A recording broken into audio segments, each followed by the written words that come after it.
Hi, എല്ലാവർക്കും A to Zന്റെ പുതിയൊരു recruitment നോട്ടിഫിക്കേഷനിലേക്ക് ഒരിക്കൽ കൂടി സ്വാഗതം. എയർപോർട്ടിലൊക്കെ ജോലി ആഗ്രഹിക്കുന്ന ആൾക്ക് വേണ്ടിയിട്ട് ഇപ്പോൾ air India airport services limited cargo ഡിവിഷനിലേക്ക് വേണ്ടിയിട്ട് വ്യത്യസ്തമായിട്ടുള്ള ഒഴിവുകളിലേക്ക് ഇപ്പോൾ അപേക്ഷ ക്ഷണിച്ചിട്ടുണ്ട്. മിനിമം 10ാം ക്ലാസ് മുതൽ യോഗ്യത ഉള്ളവർക്ക് അപ്ലൈ ചെയ്യാൻ പറ്റുന്നത്. ഇതിലേക്ക് ഡയറക്റ്റ് ഇൻ്റർവ്യൂ വഴിയാണ് നിയമനം ഉണ്ടായിരിക്കും. അപ്പോൾ ഡയറക്റ്റ് ഇൻ്റർവ്യൂ വഴി ജോലി നേടാൻ താല്പര്യമുള്ള ആളുകൾക്ക് ഈ അവസരം ഉപയോഗപ്പെടുത്താം. നമുക്ക് ഏതെല്ലാം തസ്തികകളിലേക്കാണ്, എങ്ങനെയാണ് ഇതിലേക്ക് അപ്ലൈ ചെയ്യേണ്ട മറ്റു കാര്യങ്ങളൊക്കെ നമുക്ക് നോക്കാം.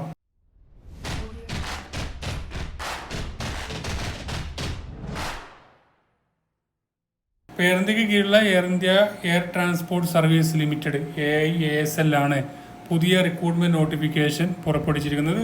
ഈ ഒരു കമ്പനി എന്ന് പറഞ്ഞാൽ ഗ്രൗണ്ട് ഹാൻഡിലിംഗ് സർവീസ് ആണ് പ്രൊവൈഡ് ചെയ്യുന്നത്.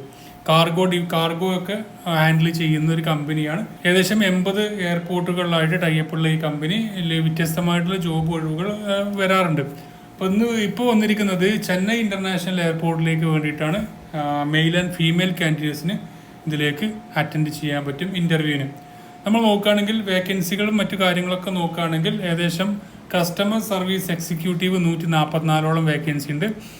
അതിലേക്ക് നിങ്ങൾക്ക് ഇൻ്റർവ്യൂ നടക്കുന്നത് 12/11/2022, അതുപോലെ 13/12/2022, 12 നവംബറും അതുപോലെ 13 നവംബറുമാണ് ഇതിലേക്ക് ഇൻ്റർവ്യൂ നടക്കുന്നത്. പിന്നെ utility agent cum ramp driver വിഭാഗത്തിലേക്ക് 15 വേക്കൻസി ഉണ്ട്. അതിലേക്ക് 14/11/2022 ഇൻ്റർവ്യൂ. പിന്നെ ഹാൻഡിമാൻ എന്ന് പറഞ്ഞ പോസ്റ്റിലേക്ക് 150 വേക്കൻസി ഉണ്ട്. അതിലേക്ക് 15/11/2022, 16/11/2022 ചെന്നൈയിൽ വെച്ചാണ് ഇൻ്റർവ്യൂ നടക്കുന്നത്. ചെന്നൈ. അപ്പോൾ ആ ഒരു കാര്യം ഓർത്തിരിക്കാം. പിന്നീട് അതിൻ്റെ വേക്കൻസി ഡീറ്റെയിൽസ് നമ്മൾ പറഞ്ഞു. അതുപോലെ തന്നെ ഇതിൻ്റെ ക്വാളിഫിക്കേഷനും അതിൻ്റെ ഏജ് ലിമിറ്റും നോക്കുകയാണെങ്കിൽ കസ്റ്റമർ സർവീസ് എക്സിക്യൂട്ടീവ് വിഭാഗത്തിലേക്ക് ഏതെങ്കിലും അംഗീകൃത സർവകലാശാല എന്നുള്ള ഒരു ഡിഗ്രി ഉണ്ടായിരുന്നത്. ഇത് റെഗുലർ ഡിഗ്രിയാണ് പറഞ്ഞിരിക്കുന്നത്. Graduate from A recognised university under 10+2+3 pattern. അപ്പോൾ റെഗുലറായി പഠിച്ചൊരു ഡിഗ്രി ഉള്ളവർക്ക് ഇതിലേക്ക് അപ്ലൈ ചെയ്യാൻ പറ്റും. ഇനി നിങ്ങൾക്ക് പ്രിഫറൻസ് നൽകുന്നത് നിങ്ങൾ എയർപോർട്ടുമായി ബന്ധപ്പെട്ട നിങ്ങൾക്ക് എക്സ്പീരിയൻസോ അല്ലെങ്കിൽ എയർലൈൻ ഡിപ്ലോമയോ അതുപോലെ തന്നെ അയാട്ട മറ്റുള്ള എയർപോർട്ടുമായി ബന്ധപ്പെട്ട ഡിപ്ലോമ ഉള്ളവർക്കൊക്കെ ഇതിലേക്ക് അപ്ലൈ ചെയ്യാം. ഇതിലേക്ക് പ്രിഫറൻസ് നൽകാം, അവർക്കാർക്ക് മുൻഗണന ലഭിക്കാം. അതുപോലെ തന്നെ പ്രിഫറൻസ് PC നമ്മുടെ കമ്പ്യൂട്ടർ നോളജും കൂടി വേണമെന്ന് പറഞ്ഞിട്ടുണ്ട്. 21,300 ആയിരിക്കും നിങ്ങൾക്ക് സ്റ്റാർട്ടിങ് ലഭിക്കുന്ന ശമ്പളം. 28 വയസ്സാണ് minimum age limit. 31 OBC, SC ST 33 വയസ്സ് വരെയുള്ളവർക്ക് ഇതിലേക്ക് അറ്റൻഡ് ചെയ്യാൻ പറ്റും. പിന്നെ utility agent cum ramp driver എന്ന് പറഞ്ഞ പോസ്റ്റിലേക്ക് SSLC പാസ്സായിരിക്കാം, 10ാം ക്ലാസ് പാസ്സായിരിക്കാം. അതുപോലെ വാലിഡ് ആയിട്ടുള്ള HMV ഡ്രൈവിംഗ് ലൈസൻസ് ഉണ്ടായിരിക്കാം. പ്രിഫറൻസ് നൽകുന്നത് ലോക്കൽ ലാംഗ്വേജുമായി ബന്ധപ്പെട്ട് നിങ്ങൾക്ക് അറിവുണ്ടെങ്കിൽ അവർക്ക് പ്രിഫറൻസ് നൽകും. അപ്പോൾ ചെന്നൈയിലാകുമ്പോൾ തമിഴ് നിങ്ങൾക്ക് അറിയുന്നുണ്ടെങ്കിൽ നിങ്ങൾക്ക് മുൻഗണന ലഭിക്കും. 19,350 രൂപ ആയിരിക്കും അവർക്ക് വേതനം ലഭിക്കുക സ്റ്റാർട്ടിങ്.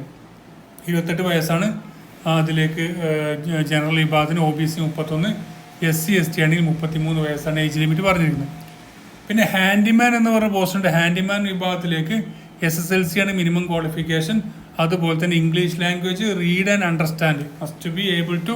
നിങ്ങൾ ഇംഗ്ലീഷ് ലാംഗ്വേജ് എഴുതാനും വായിക്കാനും അറിഞ്ഞിരിക്കാം. 17,520 രൂപയായിരിക്കും മന്ത്ലി ലഭിക്കുന്ന വേതനം.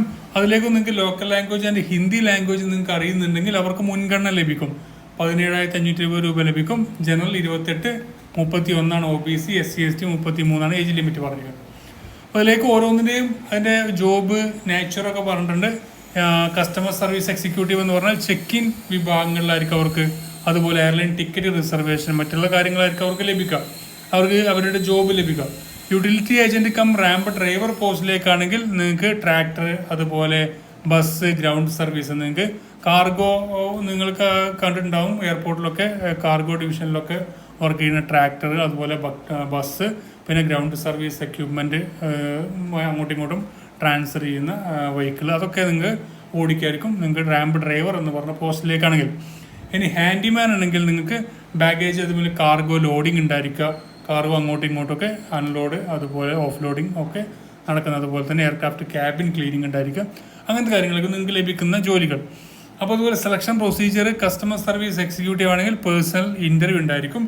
അതുപോലെ തന്നെ ഗ്രൂപ്പ് ഡിസ്കഷനും മറ്റു കാര്യങ്ങളൊക്കെ ആയിരിക്കും. ഇതിൻ്റെ ഇൻ്റർവ്യൂ നടക്കുന്ന തീയതി നമ്മൾ പറഞ്ഞ് ആ തീയതിയിലായിരിക്കും ഇതിൻ്റെ ഇൻ്റർവ്യൂവും കാര്യങ്ങളൊക്കെ ഉണ്ടായിരിക്കാം. റാമ്പ് സർവീസ് ഏജൻറ്റ്, അതുപോലെ utility agent cum ramp driver ആണെങ്കിൽ ട്രേഡ് ടെസ്റ്റ് ഉണ്ടായിരിക്കും, ഡ്രൈവിംഗ് ടെസ്റ്റ് ഉണ്ടായിരിക്കും, പിന്നെ സ്ക്രീനിങ് ഇൻ്റർവ്യൂ ഉണ്ടായിരിക്കും. ഹാൻഡിമാൻ ആണെങ്കിൽ ഇപ്പോൾ ഫിസിക്കൽ എൻഡുറൻസ് ടെസ്റ്റ് ഉണ്ടായിരിക്കും. അത് വെയിറ്റ് ലിഫ്റ്റിംഗ്, റണ്ണിങ് ആയിരിക്കും.